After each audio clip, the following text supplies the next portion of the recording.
Hello and welcome to the inside of the new Toyota Rav4 E-Four Hybrid. Yes, this is a new energy vehicle. I'm quite excited about it actually.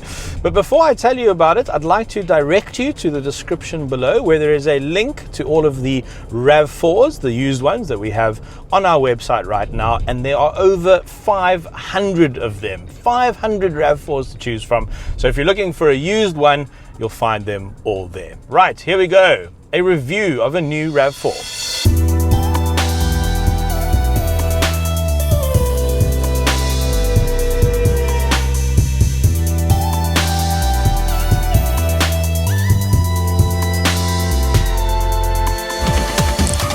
Dream, search, drive.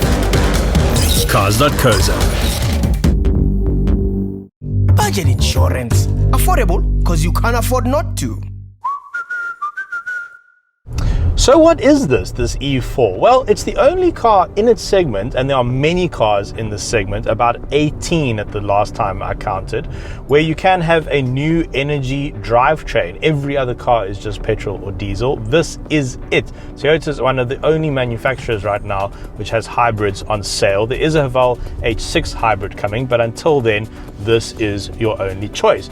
And weirdly, there used to be a cheaper Rav4 hybrid. It was a front-wheel drive model. It was only on sale for about probably under a year, and that one has been discontinued in favor of this one. And the big difference here is that there's two motors, and so you get all-wheel drive, which I suspect some buyers are looking for. And I think if a car is called the Rav4, it probably should be all-wheel drive, maybe. And of course, when you're tackling gravel roads or slippery surfaces, that all-wheel drive will come into play. Now, it's not permanent all-wheel drive, and it's not what you would call a 4x4. There's no low range, for instance. But the electronic torque vectoring system can send 100% of the power to the fronts, which saves fuel in most situations, or it can send 80-20 rear front if it's particularly slippery, for instance, and you need extra traction. And it does all of that for you. You don't have to get involved. So of course, this being a hybrid, it's all about fuel economy and fuel consumption. Everything else is sort of a secondary consideration. And in that respect, this is a lot better than, say, the other Rav4s in the range. The other Rav4s have naturally aspirated petrol engines with CVT gearboxes, and in my experience, they're quite underpowered and they're quite thirsty. So Toyota claims 4.7 liters to the 100 for this car, which for a car this size is actually very impressive. Now, I'm currently averaging 6, but this car has done a lot of highway driving, and unlike traditionally powered cars, hybrids aren't as good on the highway as they are in urban environments. It does much, much better in stop-start traffic. So I think you could actually get close to that figure. You probably could get under 5 liters to the 100 in this car. So if you're coming out of a car in which you're consuming, say, 10 liters to the 100, then you're looking at halving your fuel bill with this Rav4. And that's pretty cool, right? The petrol price is just pain at the moment. It's like being stabbed in the heart and in the wallet. It's just awful. It's really terrible. And I think it's only going to get worse, to be honest. And so saving fuel is a priority right now. And the thing is, the best way to save fuel is to A, not drive your car, which is not very practical, but B, it would be to drive an electric car. But right now, electric cars are still very expensive for South Africans. And so I think many South Africans are becoming increasingly interested in hybrid technology, and Toyota is banking on that increasing interest.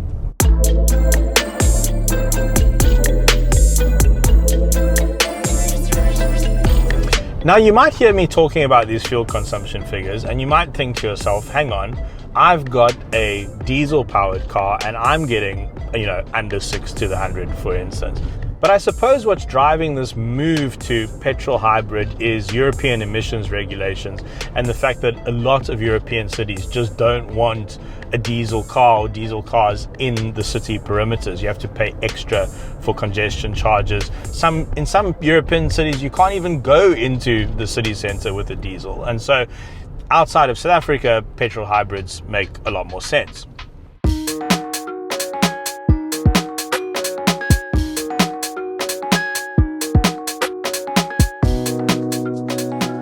So what's it like driving a hybrid if you've never driven one? So your instruments are different, right? You actually don't have a rev needle. Toyota does not want you to know what the petrol engine is doing. And it's so quiet and so seamless in the way that it integrates into the drivetrain that sometimes you don't actually know what's powering the wheels, whether it's the electric motors or the petrol motor. It's really quite impressive in that respect. So on the left of the instrument cluster, you have a needle which swings between power, eco, and charge. Now, when you're in eco, you're in electric. When you're in power, you're petrol electric. And when you're charging, you're recharging the batteries through regeneration.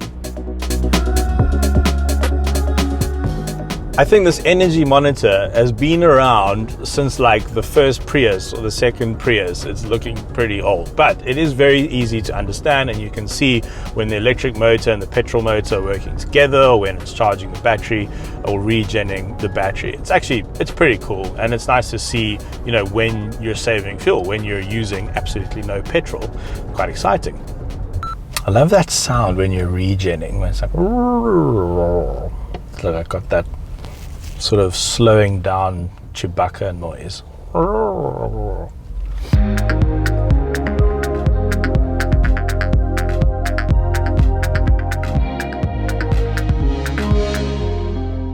There are two spec levels of hybrid available. There's the cheaper GXR, the one I'm sitting in, and then there is the VX. Now the price difference is about 75,000 Rand. This one is 670, and then you add 75 for the VX. But even though this is the lower spec model, I'm pretty impressed by both the quality of the cabin and the amount of bells and whistles and toys that you get in here. So what's really nice to see is heated and cooled seats. That's why the seats are perforated. They got little fans in there to cool your backside and your back, and trust me, on a hot summer's day, that's a very nice thing. And now that it's getting cold, heated seats are nice as well. Dual zone climate control. You've got a wireless charging pad down here for your phone, 2 drinks holders, USB port there, and 2 more here. You've got cruise control in this model. You've got an electric driver's seat, but in the VX model, the front passenger would also be electric. In the VX, you also get a mirror which changes from a mirror glass to a camera view out the back of the car. That's quite a nice touch. But in this car, you just get your camera view on the infotainment system. Now, talking about the infotainment system, for me, this and this screen in front of me are the only 2 aspects of this interior which sort of let it down a bit. This feels very old. I feel like I've been looking at this in Toyotas since I started car journalism, basically. The screen is very small, the resolution is pretty low, the resolution on this screen in front of me is even worse.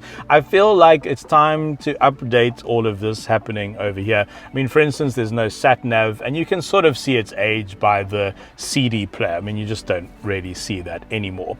But overall, there is a feeling of premiumness to the cabin. I mean, there's just leather everywhere. Leather, nice leather sock over there.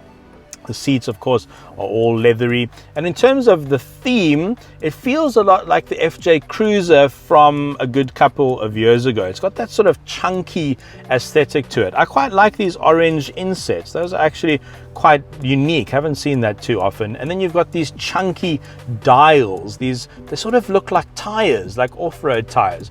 It's all pretty cool, actually. It comes together to make you feel like you're getting your money's worth.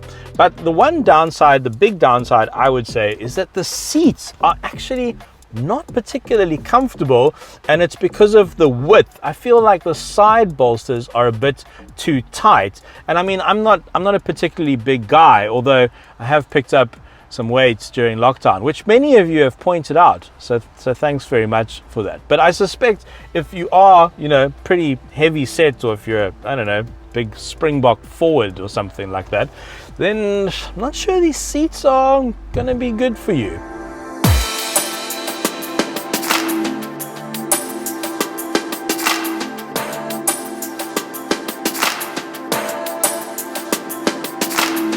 Right, the back seat of the Rav4. Let's start off with how much knee room I've got. That's my driving position. I'm about 5'9", so that's pretty good knee room. I think pretty much any adult will be comfortable back here. I also just wanted to point out this design element. Look how nice that is, the way the headrest integrates into the backrest. I think that's actually, that's pretty cool. The rear passengers are treated to the same leather fest that the front passengers are. Leather everywhere, leather up here. Electric windows all round. You've got air vents, 2 USB ports down there. I've got 2 drinks holders in here, which is quite handy. General comfort in the back is pretty good. Actually feels a little bit more comfortable than the front seats. And then the all important third safety belt, so if you're transporting 3 kids or whatever the case is, you've got a proper safety belt, as well as ISOFIX child seat mounts if you've been procreating.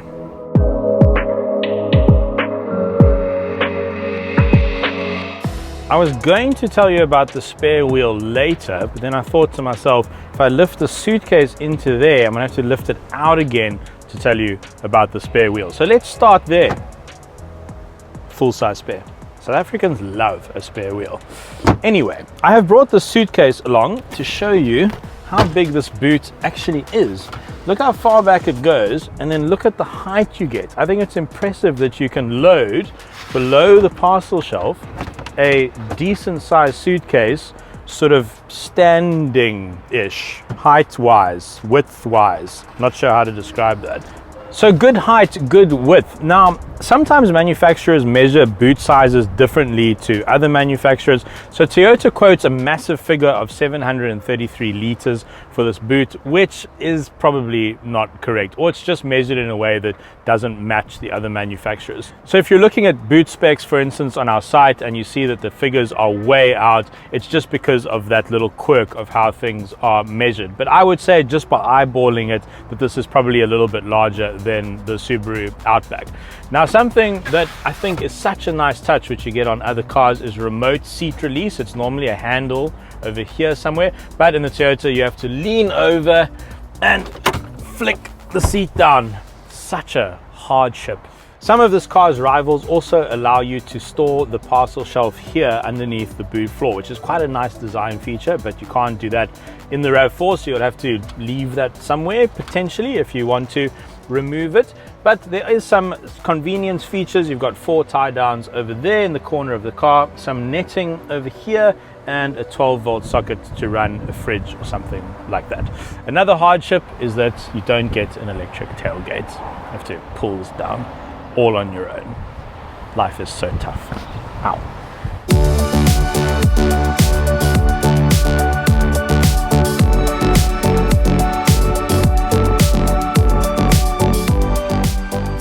So let's say that right now you are thinking about your next car being a hybrid. Well, first of all, you don't have many options. You pretty much have to buy a Toyota. But maybe you're also thinking to yourself, what are some of the issues I'm going to face? Will there be reliability issues, for instance? What is the resale value on the car going to be? Now, look, I left my crystal ball in my other pants, so I'm not sure what the resale values are going to be on hybrids. But if I were to take an educated guess, I would suspect that if these cars do prove to be reliable, then it will drive up the second-hand price of the car, and it shouldn't be too difficult to sell your hybrid in a couple of years' time. And in terms of reliability, because much of this technology is shared with cars like the Prius and the Corolla Cross Hybrid, and Toyota have been working on hybrid technology since 1994. I'm not kidding, that's how long they've been at this for, 28 years now. I think they've pretty much got it right. And the thing is, the nature of electric motors is that they pretty much do not need to be serviced. They are reliable inherently.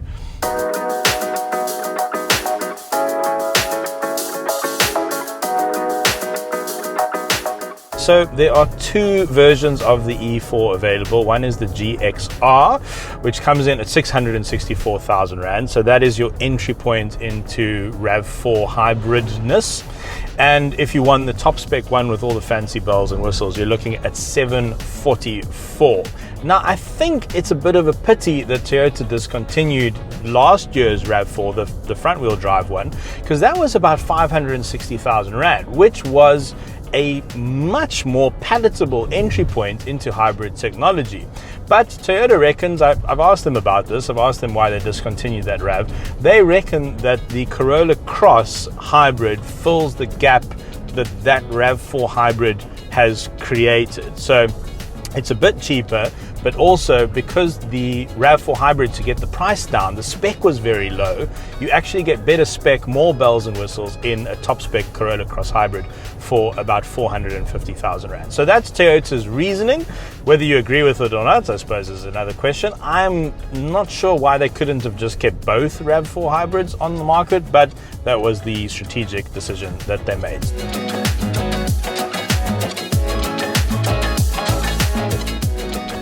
So what is your coverage like in the Toyota Rav4 Hybrid? Well, your warranties on the Rav4 Hybrid are a combination of very decent and not so decent, in my opinion.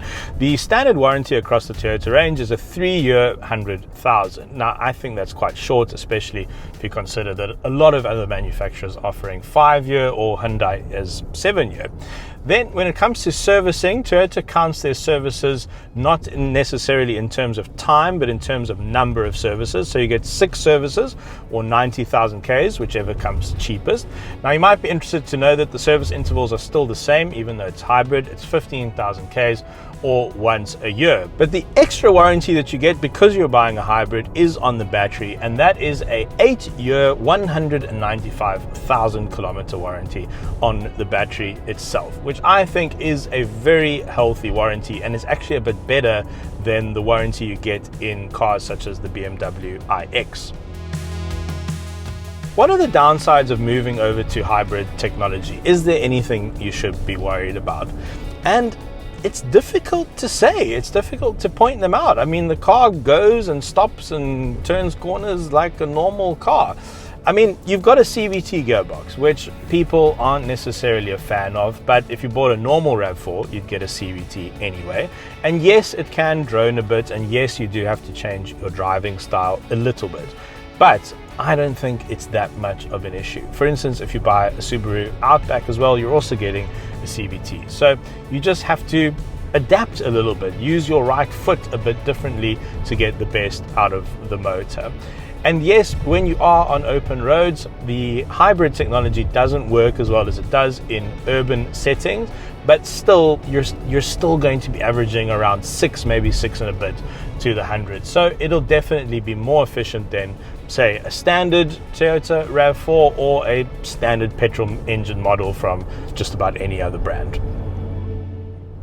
Right, thanks very much for watching. I would love to know what you think of hybrid technology. Do you think that this is a good stopgap between now and the electric future, which we are barreling towards at a rapid rate? Let us know in the comments below, and check out all our other videos. We'll link to the other RAV4 content we have and the Corolla Cross content we have as well.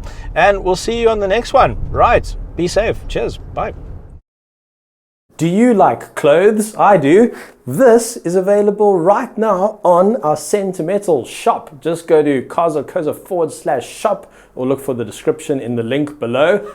See what I did there? Just trying to catch you out. And we've got tons of exclusive merchandise which is designed and made exclusively for our store. I said exclusive twice because it's very exclusive. Also hats. Budget insurance. Affordable because you can't afford not to. Cars.co.za.